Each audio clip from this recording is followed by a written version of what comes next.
रानी कर्णावती के नाम से मुख्य रूप से दो ऐतिहासिक वीरांगनाओं की कहानियां प्रचलित है।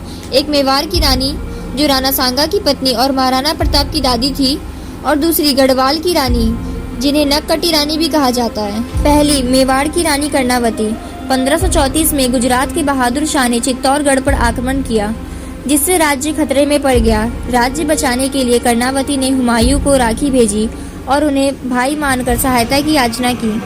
हुमायूं राखी के महत्व को समझते हुए रानी कर्णावती की मदद करने के लिए अपनी विशाल सेना के साथ चित्तौड़ के लिए निकल पड़े, लेकिन लंबा रास्ता होने की वजह से जब तक वह चित्तौड़ पहुंचे तब तक रानी कर्णावती 13,000 से अधिक स्त्रियों के साथ जौहर कर चुकी थी।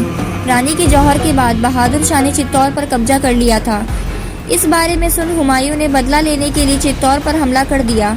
बहादुर शाह और हुमायूं के बीच हुए इस युद्ध में हुमायूं को जीत हासिल हुई और उन्होंने दोबारा रानी कर्णावती के बेटे विक्रमजीत को चित्तौड़ का शासन सौंप दिया, और इस तरह भाई बहन का यह रिश्ता हमेशा के लिए इतिहास के पन्नों में दर्ज हो गया।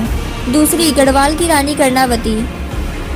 रानी कर्णावती अपने पति महिपत शाह की मृत्यु के बाद उन्होंने अपने नाबालिग बेटे पृथ्वी शाह के लिए शासन संभाला था। तभी 1640 में बादशाह शाहजहां ने नजाबत खान के नेतृत्व में मुगल सेना को गढ़वाल पर आक्रमण करने भेजा।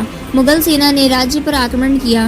रानी कर्णावती ने अपनी बुद्धिमत्ता और पहाड़ी युद्ध की रणनीति का उपयोग किया। मौसम खराब होने के कारण मुगल सेना के लिए स्थिति और खराब हो गई और रानी ने अपनी सेना को उन पर हमला करने का आदेश दे दिया।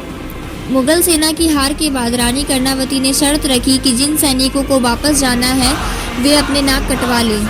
इसके बाद ही हजारों की संख्या में आए हुए सैनिकों ने अपनी नाक कटवा ली और वहां से चले गए। इसी घटना के बाद से रानी कर्णावती को नक्कटी रानी के नाम से जाना जाने लगा। उनकी बहादुरी और नेतृत्व ने उन्हें गढ़वाल में एक महान हस्ती के रूप में स्थापित किया और उनके शासनकाल में विकसित हुए विकास कार्य आज भी उनकी याद दिलाते हैं।